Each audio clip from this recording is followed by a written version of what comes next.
మీ business ఏదైనా మీ ఊర్లో promotion చేయాలంటే అది సుమన్ టీవీతోనే సాధ్యం. ఇప్పుడే సంప్రదించండి. ఈ ఆధ్వర్యంలో కాంగ్రెస్ పార్టీ శ్రేణులు మన అసెంబ్లీలో చర్చ సందర్భంగా అసెంబ్లీలో ప్రజా సమస్యలపై చర్చిన సందర్భంగా అసెంబ్లీ ప్రజా సమస్యలను విడిచిపెట్టి అక్కడ గౌరవప్రదంగా సీట్లో కూర్చున్న స్పీకర్ గారిని ఏకవచనంతో ఈ బీఆర్ఎస్ శాసనసభ్యుడు జగదీశ్వర్ రెడ్డి గారు ఏకవచనంతో సంబోధించుకుంటూ అవమానపరిచిన విషయాన్ని మన పిసిసి అధ్యక్షుడు మహేష్ కుమార్ గౌడ్ గారి పిలుపు మేరకు ఈరోజు పెద్ద ఎత్తున ఎవరైతే అసెంబ్లీలో స్పీకర్ అవమానపరిచి మాట్లాడినారో జగదీశ్వర్ రెడ్డికి మద్దతుగా వత్తాసు పలుకుతూ సపోర్ట్గా మాట్లాడిన కేటీఆర్, అదేవిధంగా ఫామ్ హౌస్లో కూర్చుండి నేను రాజకీయం చేస్తా అని చేస్తున్న కేసీఆర్ల దిష్టిలను ఇక్కడ గంభీరపేట మండల కేంద్రంలోని తెలంగాణ శుభం సాక్షిగా దగ్ధం చేయడం జరిగింది.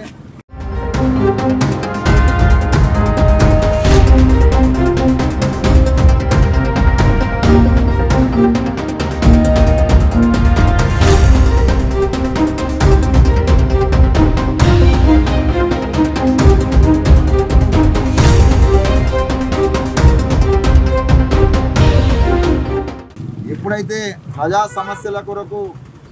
సమస్యలను చర్చించి చట్టసభలలో ఒక జీవోలు తీసుకొచ్చే విధంగా, లేకపోతే నియమ నిబంధనలు తీసుకొచ్చే విధంగా రూపొందిస్తున్న క్రమంలో ప్రజా సమస్యలను చర్చించి నిర్ణయాలు తీసుకోవాలి తప్ప వాళ్ళు ప్రజలు ఎన్నుకున్నది అసెంబ్లీలో మాట్లాడి అసెంబ్లీలో తీర్మానం చేసి సమస్యలు పరిష్కరించాలని.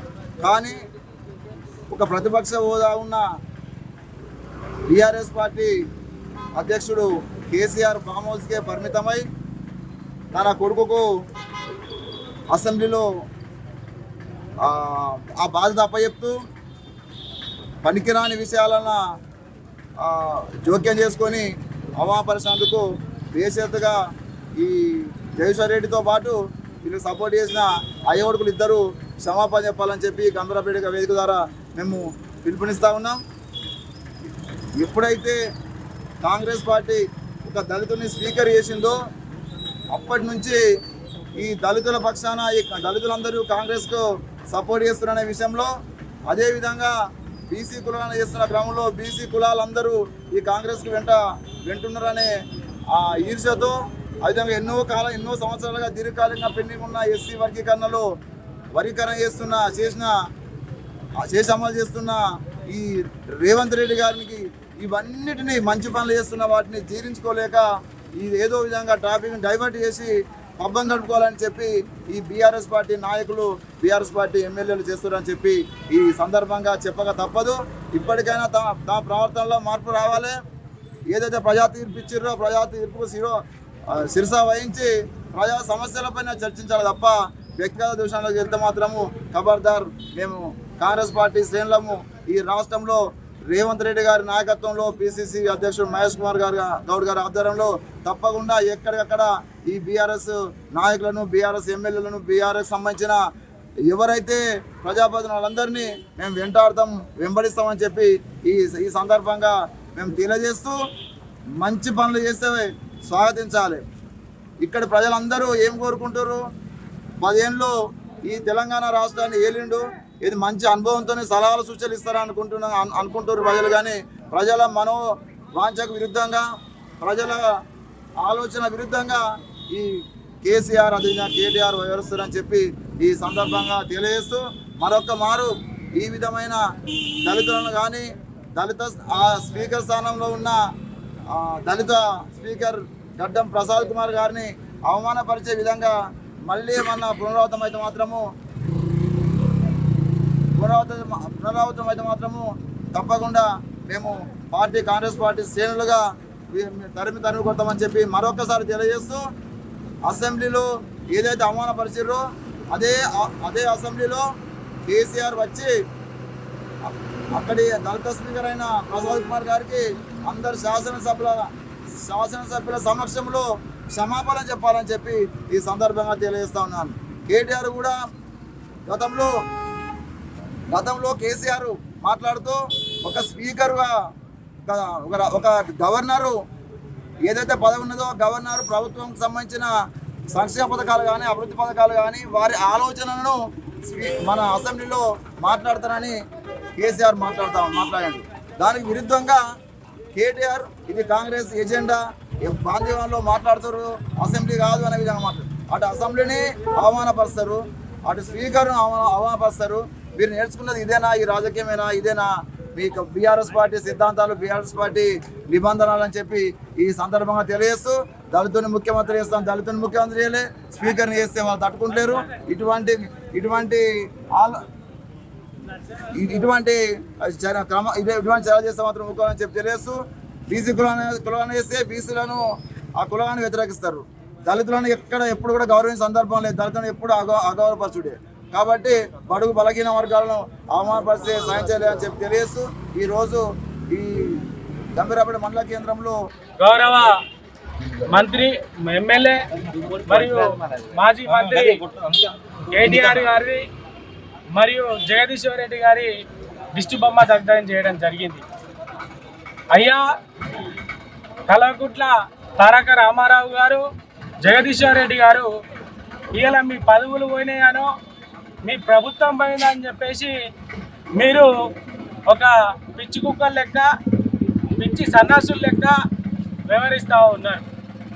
మీకు దమ్ము ధైర్యమే ఉంటే ఒక దళిత మహిళకు కూడా మీరు క్యాబినెట్ మంత్రిలే. ఇలా దళిత ముఖ్యమంత్రి అని చెప్పి దళిత ముఖ్యమంత్రి పేరు చెప్పి దళిత ముఖ్యమంత్రి చేయలేవు. నువ్వు కాగల కుక్కలాగా ఉంటున్నావు ఈ తెలంగాణకు, నేను గేట్ కాడ కుక్కలాగా ఉంటున్నావు, దళిత ముఖ్యమంత్రి చేస్తున్నావు. ఇలా మా ప్రభుత్వం ఒక దళిత స్పీకర్ని చేసింది. ఈ స్పీకర్ని చేసినందుకు స్పీకర్ పట్ల ఎంత అవమానంగా, ఎంత హేళనగా మీ ప్రభుత్వంలో ఉన్నటువంటి నాయకులు మీరు కేవలం 30 మందే ఉన్నారు, మా వాళ్ళు బలగం మంది ఉన్నారు. మిమ్మల్ని తలుచుకుంటే రోడ్ల మీద బట్టలు ఇప్పించి కొడతాం. ఒక్క దళిత స్పీకర్ అయ్యేపటికే నీకు అంత కండకవరమా? ఒక దళిత స్పీకర్ అయ్యేపటికే నీకు అంత మదమా? మీరు దళిత స్పీకర్ అయ్యేపటికే ఇప్పటి కూడా హెచ్చరిస్తూ ఉన్నాం, ఇప్పటి వరకు గౌరవించినాం. మా దళిత సంఘాలు ఏకమైతే యావత్ ఈ తెలంగాణ రాష్ట్రంలో మిమ్మల్ని ఎక్కడ కూడా తిరగనీయం. ఇది రాసి పెట్టుకోండి. మిమ్మల్ని ఎక్కడ కూడా మిమ్మల్ని తిరగనీయం. రాళ్ల దాడి కొబ్బరి కోడిగుడ్లతోటి పొట్టు చంపుతాం. నీకు దమ్ము ధైర్యం లేదు. ఇక్కడ స్థానిక ఎమ్మెల్యే గెలిచినావు, ఇప్పటి వరకు ప్రజల సమస్య పట్ల ఏనాడు మరి ఇక్కడ గెలిచిన ఈ ఎమ్మెల్యే ఈ సిరిసిల్ల ప్రాంతం నుంచే గెలిచినావు కదా, ఏనాడు కూడా ఈ సిరిసిల్ల ప్రాంతాన్ని పట్టించుకుంటలేవు. ఆనాడు తెలంగాణ మా ముఖ్యమంత్రి స్వయంగా చెప్పిండు, అన్ని బడుగు బలహీన వర్గాలకు సమన్యాయం చేస్తా అని చెప్పిండు. ఆ దిశగానే పనిచేస్తా ఉన్నాడు. కానీ ఓర్వా జాలక మీ కళ్ళు మండి ఇలా మా దళిత స్పీకర్ పైన అనుచిత వ్యాఖ్యలు చేసడం జరిగింది. మీరు వెంటనే మీ పదవులకు రాజీనామా చెయ్యాలి. వీతో మా దళిత సంఘాలకు మీరు క్షమాపణ చెప్పాలి. లేకపోతే నీ కేటీఆర్ నీ ఇంటి ముట్టడిస్తాం, జగదీశ్వర్ రెడ్డి నీ ఇంటి ముందట వచ్చి మా దళిత సంఘాలు వచ్చి సాగు డప్పు కొడతామని చెప్పేసి కూడా తెలియజేస్తూ జై కాంగ్రెస్. ఇప్పుడు కాంగ్రెస్ పార్టీ వచ్చిన తర్వాత 10 ఏళ్లలో ఏం చెయ్యని టీఆర్ఎస్ పార్టీ, కానీ యనమల రేవంత్ రెడ్డి గారు దళిత స్పీకర్ను నియమిస్తే వాళ్లకు ఓర్వలేక దళితులను అవమానపరిచిన విషయం మేము గంభీరపేట మండల తరపున తీవ్రంగా ఖండిస్తున్నాం. కేటీఆర్, నీకు రాబోయే రోజుల్లో నువ్వు ఎమ్మెల్యేగా పోటీ చేసే తమ్ము నీకు ఉన్నదా? ఈ గంభీరపేట మండలంలో ఎస్ఎస్ఎల్ మండల అధ్యక్షుడిగా నేను సవాల్ విసురుతున్నా. నీకు ఒక్క వార్డు మెంబర్ అయినా గెలిపించి ఇక్కడ ఈ గంభీరపేట మండలంలో నువ్వు నిరూపించుకో బిడ్డ. కేటీఆర్, నువ్వు దళితుల్ని అవమానపరిచినట్టు మాట్లాడతావా? నీకేం అధికారం ఉందని? దళితులకు ముఖ్యమంత్రి కేసీఆర్తో పాటు బీఆర్ఎస్ పార్టీ మొత్తం కలిపి దళితులకు క్షమాపణ చెప్పాలని గంభీరపేట మండల ఎస్ఐ మండల డిమాండ్ చేస్తుంది. ఈరోజు మన కేసీఆర్ జయశ్రెడ్డి దిష్టిబొమ్మ చేయడం జరిగింది. మన దొరవారి పాలనలో ఎలా ఉందంటే మన దళితులను అనేది అనుకోకుండా వచ్చింది ఇప్పటిదాకా. అది అర్థం చేసుకోవాలి మన జనాలు మా ప్రజలు. ఈరోజు అర్థమైంది నేను అసెంబ్లీలో ఏముంది, మా దళితుడిని స్పీకర్ చేస్తే ఒక దళితుని కూర్చుని కింద కూర్చోవాలా అని ఒక దొరవారు ఒక పన్నంగా మండి మన జయశ్రెడ్డి గారితో మన దళితుడిని అయిన మన స్పీకర్ గారిని అవమానపరచుడు ఇంత బాగా దురదృష్టకరం. దీని మీద మన దళితులు కానీ బీసీలు కానీ అంతా ఐక్యత అయ్యి వీళ్ళని టీఆర్ఎస్ పార్టీని కానీ కేసీఆర్ని కానీ పొందబెట్టే కాలం వచ్చింది, పొందబెట్టవలసిందే. వాళ్ళు వెంటనే మన స్పీకర్ స్థాపన చెప్పి దేశరీతిగా వాళ్ళు మన దేశరెడ్డి ఎమ్మెల్యే పదవికి రాజీనామా చేసి వాళ్ళు చేయాలని చెప్పి డిమాండ్ చేస్తూ ఈరోజు నిరసన జరుగుతుంది. జై కాంగ్రెస్. టీఆర్ఎస్ పార్టీకి సంబంధించినటువంటి జగదీష్ రెడ్డి గారిని అలాగే టీఆర్ఎస్ పెద్దల దిష్టి బొమ్మలు దగ్ధం చేయడం జరిగింది. మొన్నటికి మొన్న మీరా కుమారిని మాజీ స్పీకర్ పార్లమెంట్ స్పీకర్ను కూడా అవమానించారు.